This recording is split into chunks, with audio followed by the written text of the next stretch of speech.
Imagine a future where money no longer moves the way you think it does. No banks asking permission, no dollar in the middle, no system you can clearly point to and say, that's who's in charge. This future isn't being announced with speeches or flashy launches. It's being built quietly, transaction by transaction, while the world argues about inflation, interest rates, and crypto prices. Right now, China is rolling out a new kind of currency that doesn't just change how people pay, it changes who controls the rails of global money. And if you think this has nothing to do with the US dollar, stay with me. Because the dollar's real power has never been about paper or printing, it's been about control of the system everyone else depends on. For decades, the dollar dominated global trade, not just because America was strong, but because almost every major transaction passed through dollar based networks, Western banks, and payment systems influenced by the US. That meant something very important: access could be granted or denied. Sanctions worked not because of force, but because money had nowhere else to go. China watched this carefully. It watched countries get locked out of the system overnight. It watched reserves frozen. It watched financial pressure achieve what armies sometimes couldn't. And it quietly decided that dependence on someone else's monetary system was a strategic weakness. So instead of fighting the dollar directly, China chose a smarter path. It built a parallel lane. The digital yuan isn't about replacing cash inside China, and it's definitely not about competing with Bitcoin.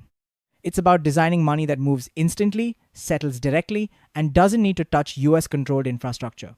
Inside China, it gives the state unprecedented visibility and control. Outside China, it offers something subtle but powerful: an option.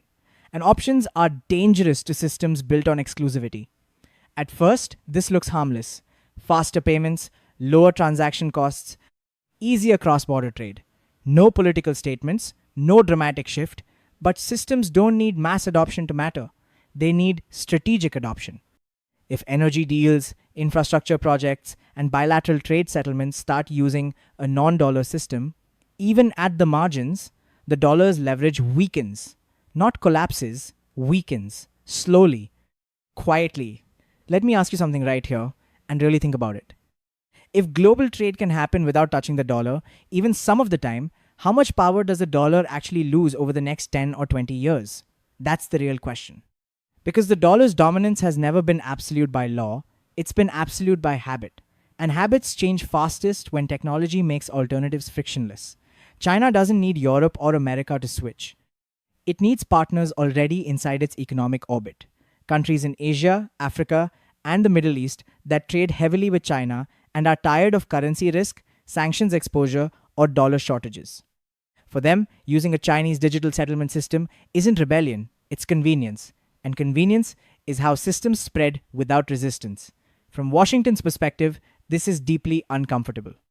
Because the tools that come with dollar dominance, sanctions, financial pressure, monetary influence, all depend on everyone needing access to the same rails.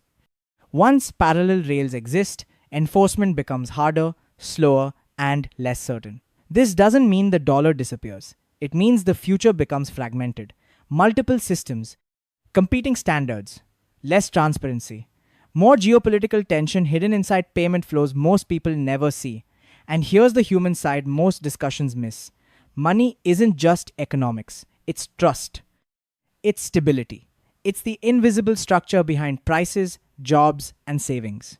When monetary systems compete, volatility increases. Exchange rates swing harder. Capital moves faster. Crises spread differently. Ordinary people don't feel this immediately, but when they do, it shows up as higher costs, unstable markets, and sudden policy shifts that feel confusing and unfair. History shows us that no dominant currency loses power overnight. So the real issue isn't China's digital currency itself, it's what it represents. A world where money no longer answers to a single system.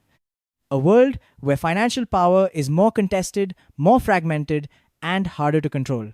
And once that world fully arrives, there's no switch to turn it off. If this video made you see money differently, if it made you realize that the future of power is being shaped quietly through systems instead of wars, then this channel is for you. Subscribe, because we break down the shifts that happen in silence but decide outcomes for decades. And trust me, the future of the dollar won't be decided by headlines, It will be decided by systems most people never notice until it's too late.